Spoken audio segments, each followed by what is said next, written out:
우리 하나님 말씀 함께 찾아서 읽겠습니다. 마가복음 5장 21절부터 43절까지 말씀입니다. 마가복음 5장 21절부터 43절까지 우리 말씀을 교독하시고 마지막 43절은 함께 읽겠습니다.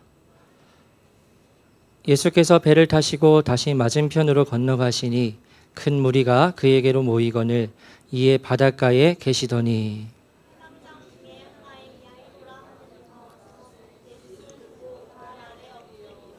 간곡히 구하여 이르되 내 어린 딸이 죽게 되었사오니 오셔서 그 위에 손을 얹으사 그로 구원을 받아 살게 하소서 하거늘.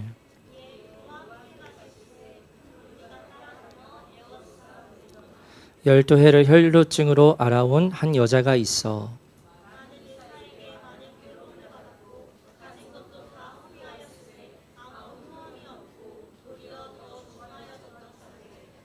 예수의 소문을 듣고 무리 가운데 끼어 뒤로 와서 그의 옷에 손을 대니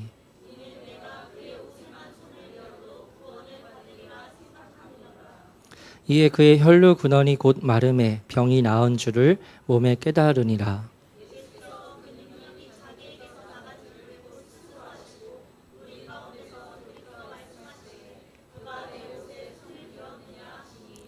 제자들이 여짜오되 무리가 애워싸 미는 것을 보시며 누가 내게 손을 대었느냐 물으시나이까 하되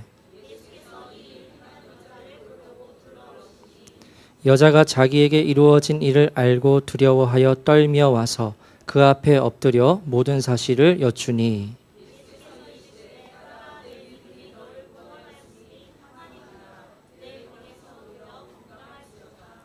아직 예수께서 말씀하실 때에 회당장의 집에서 사람들이 와서 회당장에게 이르되 당신의 딸이 죽었나이다. 어찌하여 선생을 더 괴롭게 하나이까?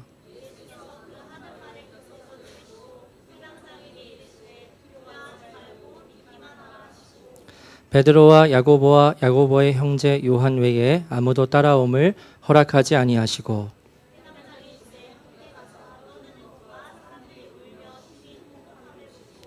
들어가서 그들에게 이르시되 너희가 어찌하여 떠들며 우느냐 이 아이가 죽은 것이 아니라 잔다 하시니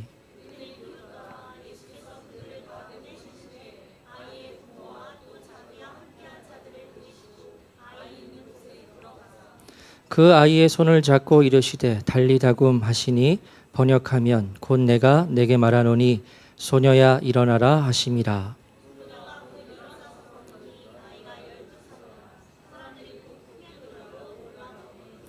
예수께서 이 일을 아무도 알지 못하게 하라고 그들을 많이 경계하시고 이에 소녀에게 먹을 것을 주라 하시니라. 아멘. 사람마다 삶 속에서 가장 중요한 가치들이 있습니다.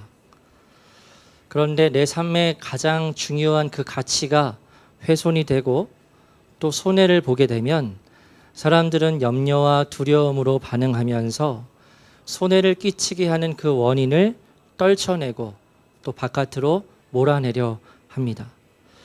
지난주 이 시간에는 하나님의 나라를 거부한 사람들이라는 제목으로 말씀을 나누었는데요.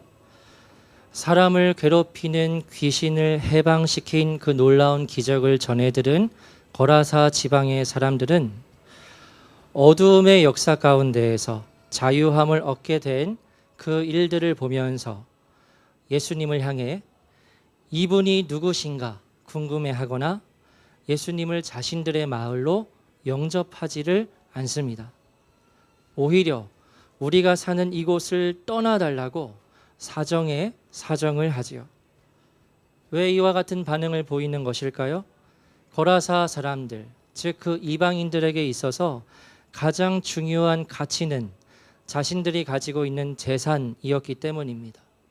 우리가 가지고 있는 이 소중한 재산, 돼지떼들이 또 죽게 되면 어떡하나 하는 염려와 두려움 때문에 예수님을 자신들의 마을에서 몰아내는 거죠.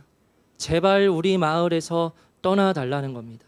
그래서 17절 말씀에 그들이 예수께 그 지방에서 떠나시기를 간구하더라 하고 기록하고 있지요. 그래서 여러분 씁쓸하게 예수님께서는 다시 배에 오르세요. 거기에 더 이상 있으실 수가 없는 거죠. 그런데 그때 예수님과 함께 가길 원했던 한 사람이 있었는데 누구입니까? 귀신 들렸던 사람이었습니다. 지난주에 말씀을 드리기를 사람의 인격을 귀신이 사로잡게 될 때 그 안에서 사람의 인격이 살아있다고 말씀을 드렸지요. 이 사람은 귀신이 자기를 사로잡았을 때 내가 겪은 괴로움을 알고 있었고, 그리고 그 괴로움에서 해방을 시켜주신 예수님을 따르고자 했습니다. 그런데 예수님께서 따르기를 허락하지 않으시는 거예요. 그리고 말씀을 하시지요. 19절 말씀에 집으로 돌아가 주께서, 여기서 말하는 주는 누구입니까? 하나님이시죠. 주께서 내게 어떻게 큰 일을 행하사 너를 불쌍히 여기신 것을 내 가족에게 알리라. 지금 예수님께서는 이 귀신 들렸던 사람에게 무엇이 되라고 말씀을 하시는 거죠? 복음의 증인이 되라고 말씀하시는 겁니다. 예수님께서 이곳에서 하나님의 나라 복음을 전하실 수가 없으세요. 사람들이 제발 떠나가 달라고 말하는 겁니다. 그러니까 너가 대신 그 일을 감당하라는 거죠. 그래서 20절 말씀에 그가 가서 예수께서 자기에게 행하신 일, 어떻게 큰 일을 행하셨는지를 데가볼리에 전파하니 모든 사람이 놀랍게 여겼다고 그렇게 기록을 하고 있습니다. 예수님은 이 사람을 복음의 증인으로 삼으시고 보내심으로써 하나님 나라의 복음을 전하고자 하셨던 거죠. 그리고 오늘 본문의 말씀이 시작이 됩니다. 21절에 예수께서 배를 타시고 다시 맞은편으로 건너가셨을 때 큰 무리가 예수님을 향해 모입니다. 다시 유대인들이 사는 지역으로 예수님께서 오신 거지요. 그러니까 예수님께서 어떠한 분이신지 아니까 수많은 사람들이 모인 겁니다. 그런데 그때 회당장 중에 한 사람인 야이로라 하는 사람이 와서 예수님의 발 아래에 엎드리는 거예요. 여러분, 이것은 굉장히 중요한 의미가 있는 장면인데요.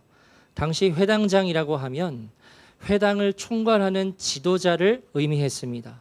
그러니까 이 사람은 지위가 굉장히 높은 사람이고, 그렇기 때문에 말과 행동에 주의하고 또 신중해야 하는 그러한 사람입니다. 여러분, 우리가 마가복음 우리가 5장 말씀을 함께 나누고 있지만 그 전의 말씀에서 우리가 무엇을 알 수 있지요? 이미 예수님께서는 요주의 인물이에요. 위험 인물이에요. 이미 서기관들과 바리새인들에게 찍혔습니다.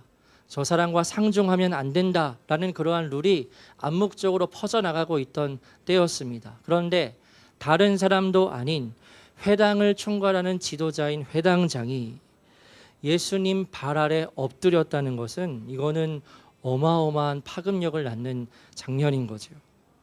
그렇게 파격적인 행동을 한 이유가 무엇일까? 그 뒤에 바로 나오는데요. 23절을 보니 자신의 어린 딸이 죽게 되었으니 직접 오셔서 제 딸에게 손을 얹어 달라는 겁니다. 병을 고쳐주셔서 제발 내 딸의 생명을 고쳐 달라는 거죠. 살려 달라는 거죠. 여러분, 어린 자녀가, 저도 어린 자녀가 있지만 어린 자녀가 죽을 병에 걸렸습니다. 죽어가는 겁니다. 부모로서 갖게 되는 마음은 어떠할까요? 사람의 말로 표현할 수 없을 겁니다. 그 마음이 얼마나 애가 탈지는 직접 경험해보지 않으면 모르겠지요. 회당장으로서 갖춰야 할 권위, 위험, 지금 자녀가 죽어가는데 그게 무슨 소용이 있습니까? 그래서 마치 비천한 종과도 같이 예수님의 발 아래에 엎드려서 은혜를 구하는 거죠. 그것을 예수님께서 보셨습니다. 그리고 그 야이로의 마음 중심에 있는 애타는 마음과 간절함을 보시고서는 그와 함께 그의 집으로 가시는 거죠. 그러자 함께하고 있던 큰 무리가 이 놀라운 광경을 보고서, 이 놀라운 광경이 어떤 광경입니까? 그 회당장이 저 예수라는 사람의 발 아래 엎드린 거예요. 파격적인 장면입니다. 그 장면을 보고 사람들이 예수님과 야이로를 따라가기 시작해요. 그래서 24절 말씀에 얼마나 많은 사람들이 그 함께 걸어가든지 큰 무리가 따라가며 애워싸고 밀고 있더라 이렇게 말하고 있습니다. 그러니까 지금 몰린 사람들로 엄청 혼잡한 상황 가운데에서 예수님께서 아무튼 그런 상황입니다. 혼잡한 상황 가운데에서 예수님께서 야이로의 집으로 걸어가시는 거죠. 그런데 25절부터 또 다른 이야기가 나옵니다. 병에서 노임을 받길 원하는 애타는 간절함을 가진 한 여인의 이야기가 기록되어 있는데요. 12해를 혈루증으로 알아온 한 여인이 있다는 겁니다. 오늘 본문에서는 12이라는 숫자가 반복해서 나오는데요. 이 여인이 12년 동안 혈루증을 앓았다는데, 혈루증은 말 그대로 피가 멈추지 않아요. 피가 멈추지 않아서 계속 흐르는 병이 혈루증이라 할 수 있습니다. 그러니까 굉장히 무서운 병이죠. 이 병을 12년 동안 앓습니다. 그래서 이 병을 고치고자 이 여인이 많은 의사들을 찾아다니고 그렇게 병을 고치고자 했지만 얻게 되는 것은 괴로움뿐이요. 가진 재산도 다 치료비로 쓰고, 그리고 자신의 병은 점점 더 심해져 가는 겁니다. 아마 이 여인의 이야기가 이렇게 기록되어 있는데 가족의 이야기가 나오지 않는 것은 이 여인은 혼자 살아가는 여인, 아니면 자녀를 데리고 있는 과부에 해당할 수도 있어요. 그러니까 자신이 죽으면 어떻게 됩니까? 남겨진 자녀들은 또 어떻게 합니까? 그러니까 너무나 간절한 사연을 가지고 있는 여인인 거지요. 그런 가운데 이 사람이 예수님의 소문을 듣게 됩니다. 그래서 말씀을 계속 읽어보면 회당장 야이로의 집으로 이동하시는 예수님과 그 수많은 혼잡한 무리들 가운데 이 병든 여인이 계속 끼어들면서 가는 거예요. 아까 말씀드렸지만 큰 무리가 지금 예수님을 애워싸 밀고 있는 아주 혼잡한 상황이었습니다. 그런데 병을 앓고 있는 이 여인이 힘을 내어서 그 남자들 사이를 비집고 뚫어서 계속 예수님을 향해 나아가는 거예요. 그리고 예수님 곁에 가까이 가게 되어서 우리가 잘 알고 있지만 예수님의 옷자락에 손을 대지요. 예전에 이스라엘 성지순례를 다녀온 적이 있었습니다. 예수님께서 갈릴리 호수에서 배를 타고 이동을 하시죠. 오늘 본문 말씀에도 나오지만 제가 이스라엘에 갔었을 때 갈릴리 호수 근처에 있는 박물관에 가게 되었어요. 보니까 사진 넘겨주시면 나올 텐데, 네, 왼쪽에 있는 사진이 그 당시에 굉장히 오래된 거죠. 그 당시에 이제 나무로 만든 배 조각을 모은 거고요. 옆에는 이제 그때 배가 어떻게 만들어졌는지 나오는 것들입니다. 12종류의 나무들로 저 배들이 만들어졌다고 해요. 굉장히 체계적으로 굉장히 뭔가 좀 뚝딱뚝딱 하면서 그 당시에 배를 만들어서 사람들이 탔다고 하는데요. 그래서 그 박물관을 견학한 다음에 그 근처에 있는 교회가 있어서 그 교회에 가게 되었습니다. 그런데 그 교회 예배당이 굉장히 특별했어요. 사진을 보시면 아시겠지만 이 강대상이 배 형상으로 되어 있습니다. 여러분, 뒤에 창문으로 되어 있는데 바깥 풍경이 어디인 것 같으세요? 갈릴리 호수예요. 갈릴리 호수가 뒤에 있고, 그리고 배를 강대상으로 만들어서 예배당을 꾸미고 거기에서 예배를 드리고 있더라고요. 그래서 사진을 제가 기념으로 찍어 왔는데, 저게 이제 1층에 위치한 곳이었고요. 지하 1층에 내려가니까 지하에 아주 특별한 공간이 있었습니다. 그리고 그 실내 공간의 전면에 성경의 한 장면을 아주 크게 그려 놓았는데, 여러분 어떤 그림이에요? 한 번 더 넘기시면 크게 나옵니다. 어떤 그림이지요? 오늘 본문의 장면이지요. 갈릴리 호수 근처에 있는 기념교회 지하에 왜 이 혈루병을 앓은 여인의 그림이 그려져 있었는지는 이유는 제가 듣지는 못했는데요. 이 그림을 보고서 한동안 아름다워서 계속 바라보았던 기억이 있습니다. 그림을 보면 여인이 자신의 손을 뻗어서 예수님의 옷자락에 갖다 대죠. 그리고 거기에서 빛이 짠하고 나옵니다. 예수님의 능력이 발현되는 것을 상징적으로 묘사한 거죠.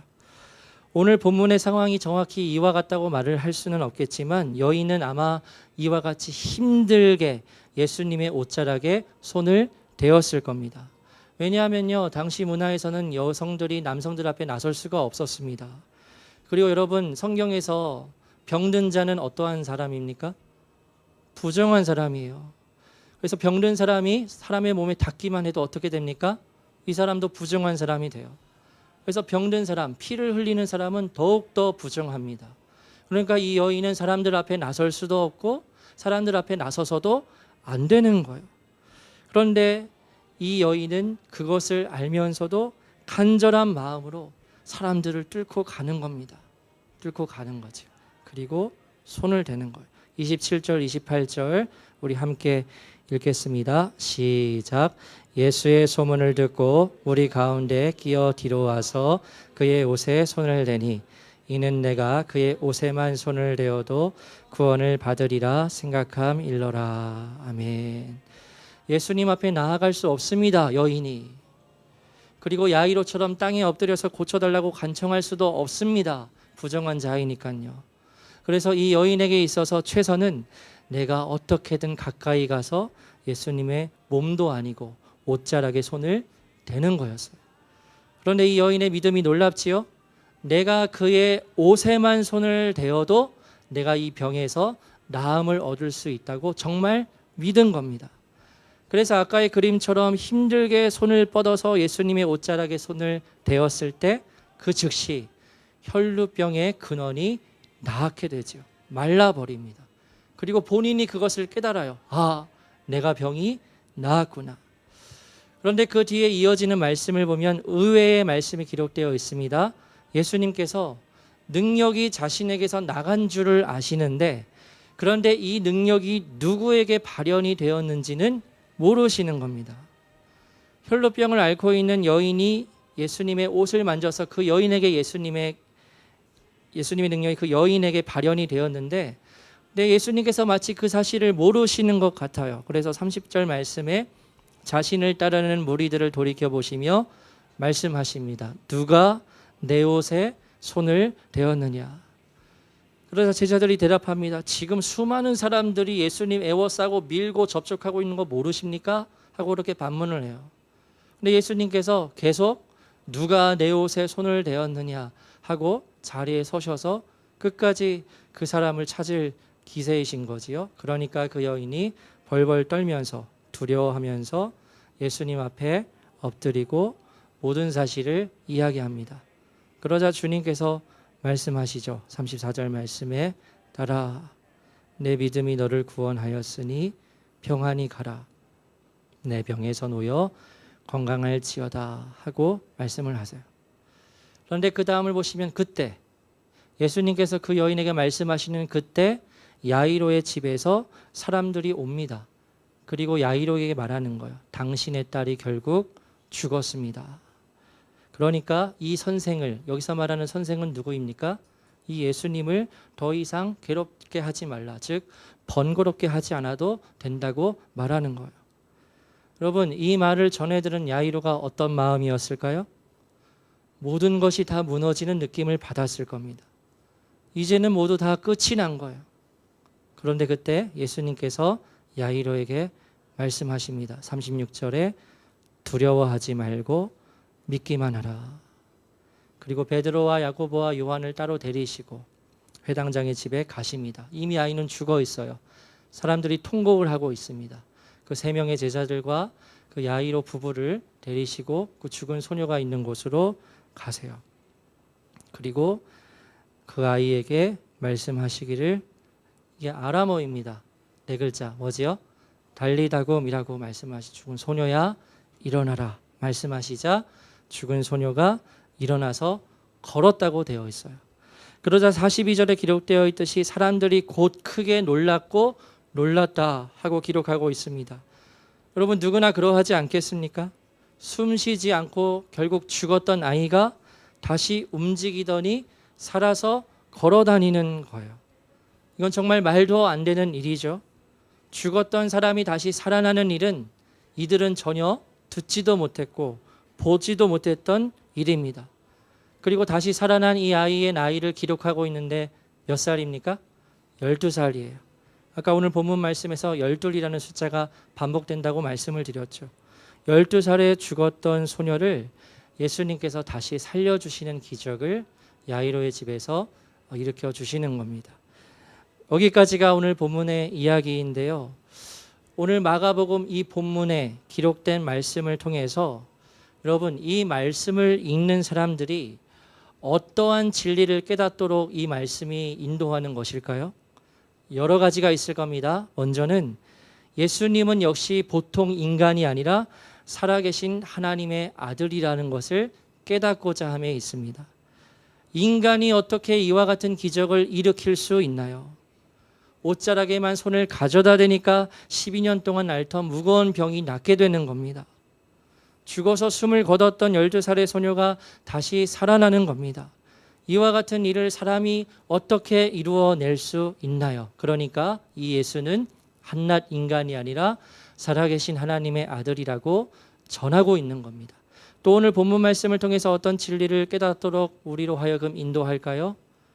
예수님을 믿는 믿음이 있을 때 병이 낫고 그리고 사람들이 다시 살아나는 기적이 일어날 수 있음을 우리가 알 수 있습니다.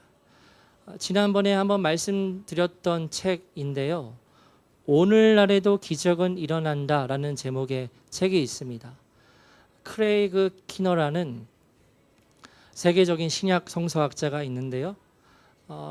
신학자라면 굉장히 이성적인 사람이고 그러니까 무턱대고 믿는 사람이 아닙니다. 우선 오늘날 신학자라고 하면. 그런데 이 크레이그 키너라는 유명한 신학자가 세계 곳곳에서 일어난 치유의 기적들을 사례들을 모아요.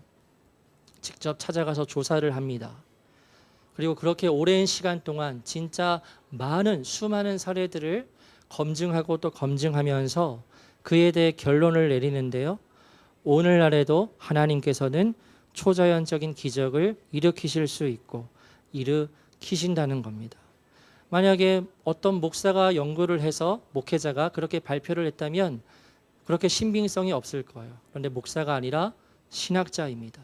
학자가 그와 같이 연구를 하고 검증을 해서 이와 같이 결론을 냈다는 것은 굉장히 큰 반향을 일으키는 그러한 결론이 되는 거죠. 그래서 사례를 수집해 보니까 눈먼 사람이 진짜 다시 보게 되고 다리 저는 사람들이 정말 다리가 멀쩡하게 되고 나병 환자 오늘날 있죠. 한생병이라고. 그 사람들이 기도하니까 낫게 되고 심지어 죽었던 사람도 다시 살아나는 기적이 오늘날에도 일어난다는 겁니다. 여러분은 어떻게 생각을 하세요? 오늘날 2024년에도 이와 같은 하나님께서 행하시는 놀라운 기적들이 일어날 수 있다고 생각을 하십니까? 저는 그렇다고 생각을 해요. 오늘날에도 하나님께서 행하시는 놀라운 기적들이 일어날 수 있다고 저도 그렇게 생각을 합니다. 그런데 여러분, 이와 관련해서 우리가 깊이 생각할 수 있는 것은 이와 같은 놀라운 치유의 기적들, 심지어 죽었던 사람이 다시 살아나는 이러한 기적들이 일어나는 것이 하나님의 최종적인 목적은 아니라는 거예요. 지난주 새벽에 기도하는데 우리 성도님들을 위해서 기도할 때 저희 전체 카톡방에 있는 이름을 하나씩 넘기면서 기도를 했습니다. 우리 연초에 써주신 기도 제목을 이제는 제가 거의 다 기억을 하고 또 기도 카드를 적어주지 못한 분도 계셔서 이제 카톡방에 있는 이름을 넘기면서 이제 기도를 하다가 이지연 성도님 이름이 나오는 거예요. 순간 흠칫하다가 눈물이 나오더라고요. 아직도 돌아가신 것이 믿겨지지가 않는다라는 생각이 들었어요. 근데 그 이지연 성도님 카톡 프로필에 이러한 말씀이 적혀 있었습니다. 제가 발인 예배 설교를 준비하면서 받았던 말씀과 거의 비슷한 동일한 말씀이었는데요. 시편 30편에 나오는 다윗의 고백이었어요. 주께서 나의 슬픔이 변하여 내게 춤이 되게 하시며 나의 베옷을 벗기고 기쁨으로 띄우셨나이다. 지금도 목사로서 제가 생각을 하는 것은 하나님께서 이지연 성도님을 고쳐주시고 다시 회복하게 해 주셨더라면 얼마나 좋았을까 하는 생각을 해요. 발인 예배 설교 때 제가 나누었지만 제가 마지막으로 병문안을 갔었을 때 이지연 성도님의 머리에 손을 얹고 간절히 기도하는데 뭐랄까 너무 안타깝고 또 눈물이 계속 나더라고요. 그때 이렇게 기도했습니다. 하나님, 제게 능력이 없어서 이지연 성도님의 병이 낫지 않는 것 같아 하나님께 죄송하고 또 성도님께도 정말 죄송한 마음입니다 하고 그렇게 울면서 기도하는데, 기도를 마치고 나서 성도님이 목사님, 왜 그게 목사님 탓이냐고 하면서 그렇게 저를 오히려 위로를 해 주시더라고요. 모르겠습니다. 오늘날에도 하나님께서 병을 고치시고 치유해 주시고 심지어 죽은 자도 일으켜 주시는 기적을 행하실 수 있으시다고 믿지만, 그러나 그 가운데 우리가 분명히 기억해야 할 사실이 있어요. 치유의 기적이 일어나는 것에 하나님의 참 목적이 있지 않다는 겁니다. 여러분, 만약 병이 낫고 죽은 사람이 살아나는 것이 하나님께서 원하시는 참 목적이라면 예수님께서 이 땅에 계셨을 때 어떤 사역을 하셨어야 했지요? 병든 사람들은 무조건 다 일으키시면 되는 겁니다. 죽었던 사람들 다시 다 살려주시면 되는 거예요. 하나님께서는 병든 자를 고치시고 죽은 자를 다시 살리시는 분이십니다. 그러나 그렇게 하시는 데에는 분명한 목적이 있으시다는 거예요. 그 목적이 무엇이지요? 그것은 하나님 나라 복음에 있어요.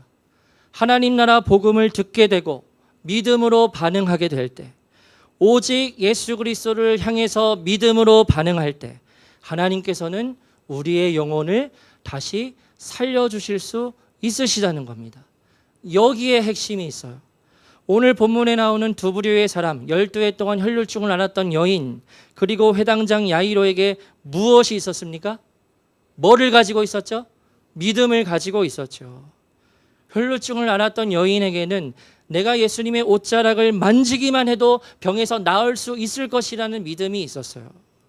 야이로도 마찬가지였습니다. 죽었다고 연락이 왔어요. 더 이상 예수님을 괴롭게 하지 말라는 그러한 마음 아픈 소리를 듣게 됩니다. 이미 딸이 죽었습니다. 더 이상 예수님을 번거롭게 하지 말라는 그러한 소리를 듣고 앉아 있는 거예요, 야이로가. 그런데 그때 예수님께서 말씀하시죠. 두려워하지 말고 믿기만 하라. 그런데 그때요, 여러분, 이미 딸이 죽었습니다.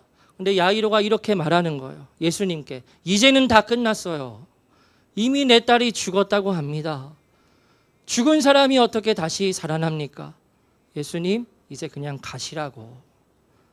이 사람들의 말처럼 제가 번거롭게 해드려서 죄송하다고, 가시라고.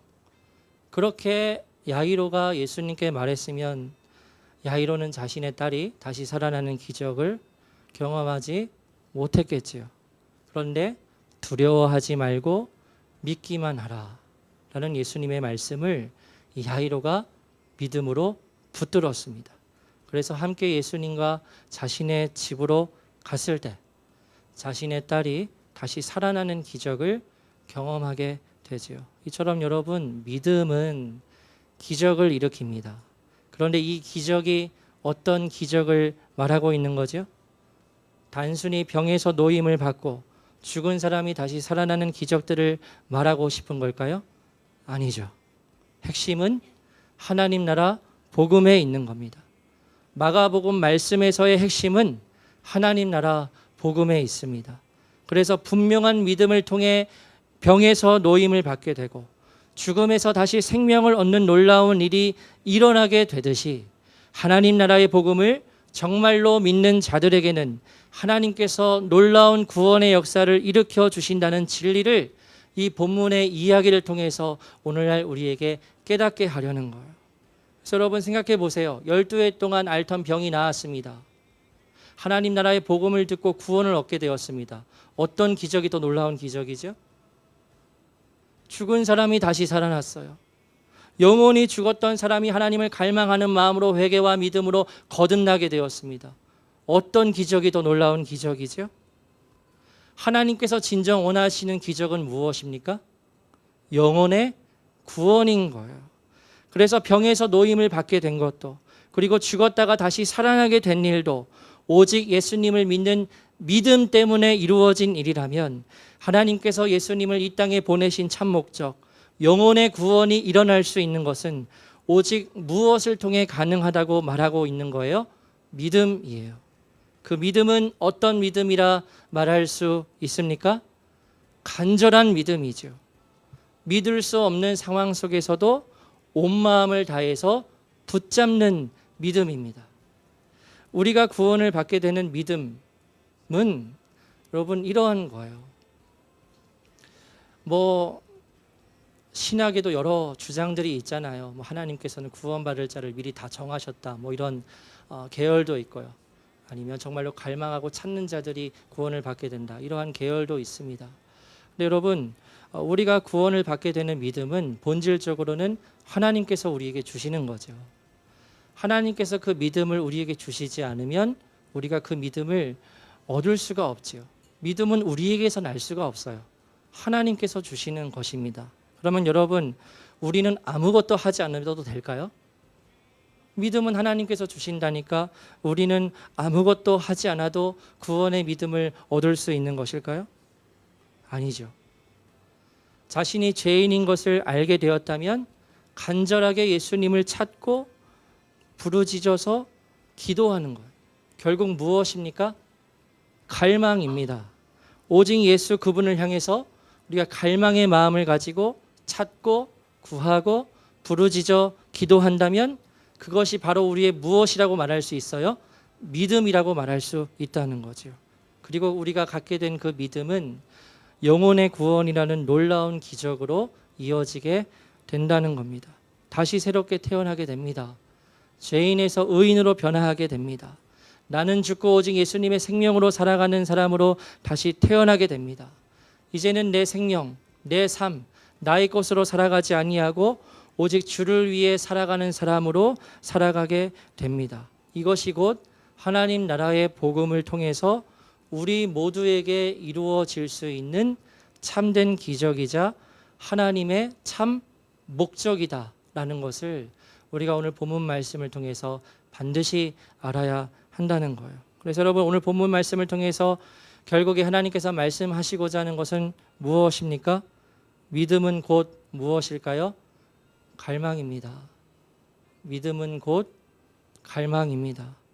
갈망의 마음을 가지고 손을 뻗어서 예수님의 옷자락에 손을 대는 겁니다. 모든 것이 다 끝났다는 그 절망감의 순간 속에서도 두려워하지 않고 오직 내 옆에서 말씀하시는 예수님만을 의지하고 붙드는 것입니다. 그것이 곧 갈망이고 그것이 곧 믿음이죠. 그리고 그 믿음은 내가 간절히 원하는 대로 놀라운 기적으로 반드시 나타나게 될 것입니다. 그렇기 때문에 여러분, 구원을 위해 갈망하십시오. 이번 여름 수련회 때 참여하는 모든 청년들, 갈망하는 마음으로 참여하십시오. 그냥 참여하면 아무런 역사가 이루어질 수 없습니다. 작년 어른 세대들도 마찬가지입니다. 이 안에 있다고 모두 다 구원을 받았다고 착각하지 말아야 합니다. 매 예배 순간마다 갈망하는 마음으로 반응하지 않고 늘 기도와 말씀으로 갈망하는 마음으로 하나님 앞에 나아가지 않으면 우리는 믿음이 없는 거예요. 갈망이 없는 건 믿음이 없는 겁니다. 갈망이 있으면 믿음이 있는 거고요. 이지연 성도님의 이야기를 다시 하려 하는데요. 하나님께서 왜 병에서 회복을 하는 기적을 이루어 주시지 않았을까 모르겠습니다. 그러나 분명한 것은 이지연 성도님은 하나님 나라의 복음을 믿음으로 붙들었던 분이셨어요. 마지막에 갈망의 마음으로 반응을 하셨습니다. 오히려 부족한 목회자를 위해서 위로의 말을 전하는, 처음에는 두려워했지만 끝에 가서는 오히려 믿음의 확신을 가지고 반응하는 그와 같은 믿음, 진정한 의미에서의 기적을 경험하신 분이었다라고 생각을 해요. 그러면 되는 거죠. 그러면 되는 것 아니겠습니까? 그 구원을 경험한 모든 이들은 결국 하나님의 나라에서 다시 만나게 되지 않겠습니까? 그러면 되는 거죠. 그래서 여러분, 갈망하는 마음으로 반응하고 또 반응하시기를 바랍니다. 그렇게 갈망의 마음으로 반응할 때요, 내게 구원의 확신이 없어도 나도 모르는 사이에 믿음으로 내 영혼이 구원받게 되고 거듭나게 되어 다시 태어나는 역사가 우리에게 일어나게 될 것입니다. 중요한 것은 지난 금요일에도 동일하게 말씀을 드렸지만 갈망의 마음을 놓치시면 안 됩니다. 하나님께서 이루어 주시는 참된 의미에서의 그 기적이, 구원을 말하는 것 아시죠? 그 기적이 여기 있는 우리 모두에게 이루어지게 되기를 주님의 이름으로 축원합니다. 함께 찬양하고 기도하겠습니다.